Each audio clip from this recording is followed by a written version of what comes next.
Intelligent hybrid. वो उसमें क्या होता है, जैसे क्या नाम है उसका, मारुति का फ्यूल प्लस इकोनॉमी,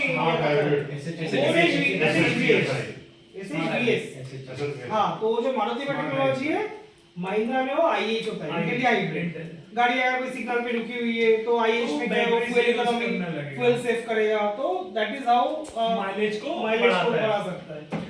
और उसका 50,000 का डिफरेंस आता है। IH without IH the difference is around 50,000। और आपको ना जैसे इंजन और चेसिस नंबर भी टैली हो जाते हैं। हम लोग बहुत सारे ऐसे केसेस पकड़ते हैं कि ये कुछ और है और चेसिस नंबर कुछ और है, तो हम लोग को ना एक आइडिया लग जाता है। आप लोग भी प्राइसिंग करो तो इसको चेसिस नंबर को ना हमेशा ट्राई करो कि मैच करो विद द जो एक्चुअल एम्बोस चेसिस है। तो ये फोटोज इस टाइप, अब ये है जैसे, अब इसमें कुछ समझ में ही नहीं आ रहा, ये है अभी स्कॉर्पियो का एस उधर कट गया, चेसिस कट गया, उससे भी इंपॉर्टेंट है इसका रिवेट फिटेड है या रिवेट है, नॉन रिवेटेड है, दिख ही नहीं रहा है।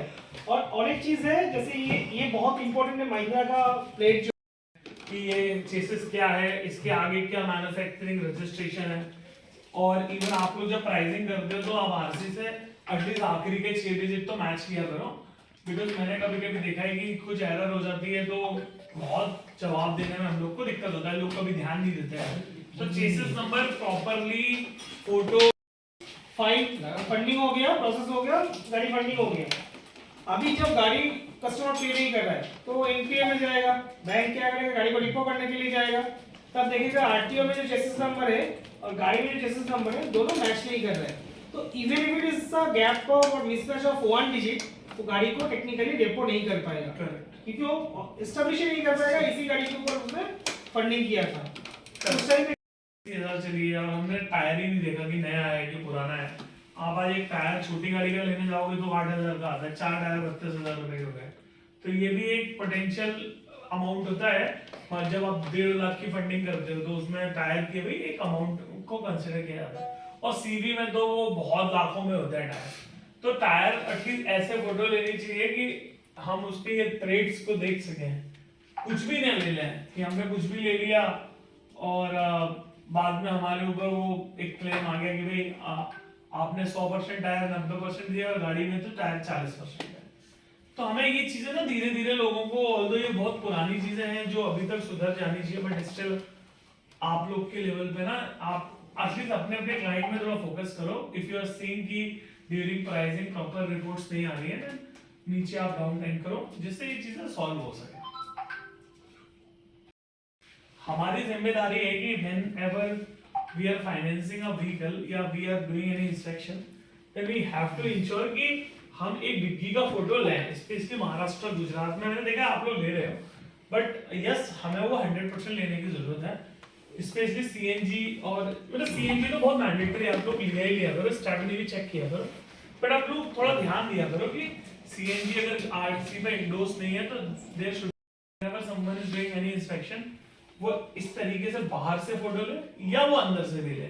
अंदर से भी we can take a photo जिससे हमारा एनालिसिस गलत ना हो। एक क्रेटा SX प्लस 80 में अगर सनरूफ आ रही है और एक नॉर्मल S मॉडल है, हमने ध्यान ही नहीं दिया और हमने प्राइसिंग गलत SX सेलेक्ट कर लिया, गाड़ी में सनरूफ नहीं है, तो there will be a difference of 2 lakh rupees. So you all have to ensure कि ये चीजें ना होनी चाहिए रिपोर्ट में। अच्छा, अंडर बॉडी के भी फोटोज के रिलेवेंस होते हैं, स्पेशली अंडर कैच में कोई डैमेज है, व्हील बेस, जैसे व्हील बेस उतना हम लोग नहीं ध्यान देते, बट काइंड ऑफ की प्रोपेलर वगैरह लगे हुए हैं, ट्रक जैसे प्रोपेलर शाफ्ट है, ये है नहीं है, कभी कभी पता है गाड़ी खड़ी हुई है प्रोपेलर ही नहीं है और हम लोग उसको एकदम ओके करके देते हैं, या कभी इससे टायर भी दिखते हैं और अंडर कैरेज दिखता है। तो थोड़ा सीन में से हम लोग ले रहे हैं, बट स्टिल हमें थोड़ा इंश्योर करना पड़ेगा कि हम लोग कभी एरर नेक्स्ट में हम लोग जैसे 320D है अभी, या कभी कभी कोई Hyundai Verna SX प्लस लिखा हुआ है, आरसी पे तब नॉर्मल लिखा रहेगा Hyundai Verna। अब आपको इंश्योर करना है कि वो S है या SX है या S प्लस है, तीनों के अलग E है, सबके प्राइस अलग है। तो आप लोग थोड़ा अगर ये पास के फोटोज रहेंगे ना तो we can give the fair market की सामने वाले को बता सकते हैं। तो ये मोनोग्राम्स या जो gear lever stereo is clear, gear lever मतलब वही के मैनुअल है या ऑटोमेटेड है, स्टीरियो सिस्टम मतलब वही फ्रंट का जो पूरा अरेंजमेंट रहता है, डैशबोर्ड का क्लियर फोटो लेना है, उसमें ये सब पॉइंट्स कवर हो जाएंगे। ये मतलब अगर हम आगे कुछ और दे टायर हो गया, valuation done in proper right. अच्छा ये बहुत एक इम्पोर्टेंट पॉइंट है, अपन ने रात में 11 बजे केस करा दिया कि क्लाइंट मर रहा है कि करा दो,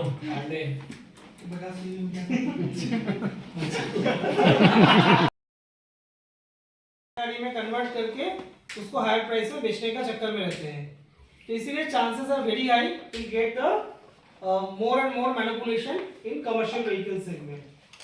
तो ये 4 पॉइंट मोटा मोटा आप लोगों को लेना है। एक तो क्लियर चैसी इम्प्रिंट, इसमें अगर कुछ रास्ट फॉर्म हुआ है चैसी एम्बोसिंग एरिया के ऊपर, रास्टिंग को हटाना पड़ेगा ऑयल वगैरह से, उसको साफ करके क्लियर चैसी इम्प्रिंट का एम्बोसिंग लेना है। Engine plate and engine image, ये बहुत इंपॉर्टेंट है। इंजन बॉनेट को ओपन करके जो आपको ऊपर से व्यू दिखता है that is the engine view, और उसमें जो इंजन प्लेट अटैच्ड है वो इंजन प्लेट का फोटो लेना है। ये दो फोटो छोड़ के आपके पास और कोई ऑप्शन नहीं है कि आरटीओ रिकॉर्ड में जो आरसी कॉपी में जो इंजन नंबर लिखा हुआ है वही सेम इंजन नंबर गाड़ी में भी फिजिकली अवेलेबल है। ये क्रॉस चेक करने के लिए आपके पास और कोई मैकेनिज्म नहीं है, which is why this second point is very important, engine plate and the engine image. Third point जो है प्रोडक्शन सीरियल नंबर, हम लोग सीखेंगे, फोटो देखेंगे प्रोडक्शन सीरियल नंबर क्या होता है और उसका रेलेवेंस क्या है। Last but not the list, vehicle identification plate, acronym जिसका है विन प्लेट, और साथ में हमें लेना है कि if the company rivet fitted और स्क्रू फिटेड। स्क्रू फिटेड मतलब इसके साथ छेड़खानी हुआ है और रिवेट फिटेड मतलब ओरिजिनल है। तो लेफ्ट हैंड साइड में चैसी तो हम लोग सब जानते हैं, इसके लिए हम लोग टाइम स्पेंड नहीं करेंगे। हाँ, this is what we view after opening the engine body. Left hand side पे आप जो देख रहे हो वो टाटा का 2010 से लेकर 2020 तक का इंजन का व्यू है। वो इंजन जैसे बॉनेट को ओपन करोगे आपको ये इंजन व्यू दिखेगा और उस इंजन के अंदर आपको ये इंजन प्लेट दिखेगा। Now why engine plate is so important, एक तो इंजन प्लेट से हमें जो इंजन नंबर आरटीओ रिकॉर्ड में मेंशन है इस गाड़ी के लिए वो वेरीफाई करना होता है। और जो इसमें आप देख रहे हो कि 41H दिया हुआ है that indicates the year of manufacturing. ये यूजुअली ईयर जो है रिवर्स में लिखा रहता है, 41 लिखा हुआ है that means 2014 and H stands for the month August. तो इस गाड़ी का ईयर ऑफ मैन्युफैक्चरिंग क्या हो गया 2014 अगस्त। तो हमारे पास एक एडिशनल वाईओएम कंफर्मेशन आ गया, ईयर ऑफ मैन्युफैक्चरिंग का कंफर्मेशन आ गया। राइट हैंड साइड पे आप लोग देख रहे हो उसको हीनो इंजन बोलते हैं, हीनो इंजन जो अशोक लैंड की गाड़ी में पाया जाता है। जो 2010-11 उस टाइम का जो गाड़ी था टाटा का कमिंस इंजन था उसमें ईयर का कोडिंग जो है ऊपर आता था, जैसे यहाँ पे लिखा हुआ है 11H और बाकी सीरियल नंबर जो है नीचे लिखा हुआ है। ये अशोक लैंड का इंजन प्लेट है। अभी हम लोग आप लोगों को वीडियो शेयर किए कहाँ रहता है।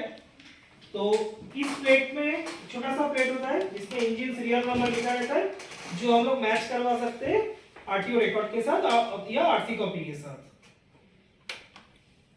This is the production serial number of Ashok land जो लेफ्ट हैंड साइड पे दिख रहा है। जेपी मतलब 2018, ये आपका कोडिंग है ईयर का।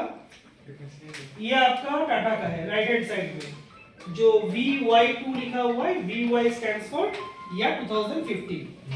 तो ये हमारे पास और एक कोड ईयर ऑफ मैन्युफैक्चरिंग का डिकोडिंग आ गया। तो हमारे पास अभी 3 टाइप का डिकोडिंग है, एक तो चैसी नंबर से मिलेगा, एक इंजन नंबर से मिलेगा और एक प्रोडक्शन सीरियल नंबर से मिलेगा। एक्चुअली ये दो ही गाड़ियां मेनली बिकती हैं, अशोक लेलैंड एंड टाटा। तो आप लोग बहुत अच्छे से सीख लीजिए बिकॉज ये बहुत एक इम्पोर्टेंट एस्पेक्ट है। बिकॉज हमने देखा है कि जितने भी फ्रॉड होते हैं ना उस केस में ये हम पैरामीटर नहीं लेते तभी वो गाड़ियां पकड़ी नहीं जाती है। चेसेस देख के यू कैन नॉट। अच्छा आ रहे। तो इसके लिए हम लोग ये 4 पैरामीटर को अभी आइडेंटिफाई किए। ये 4 पैरामीटर हमारे लिए एकदम मैंडेटरी है। ये आपका जो एलसीवी आईसीवी सेगमेंट है उसका चैसी इम्प्रिंट है, सॉरी प्रोडक्शन सीरियल नंबर के इम्प्रिंट है, इस टाइप का दिखता है।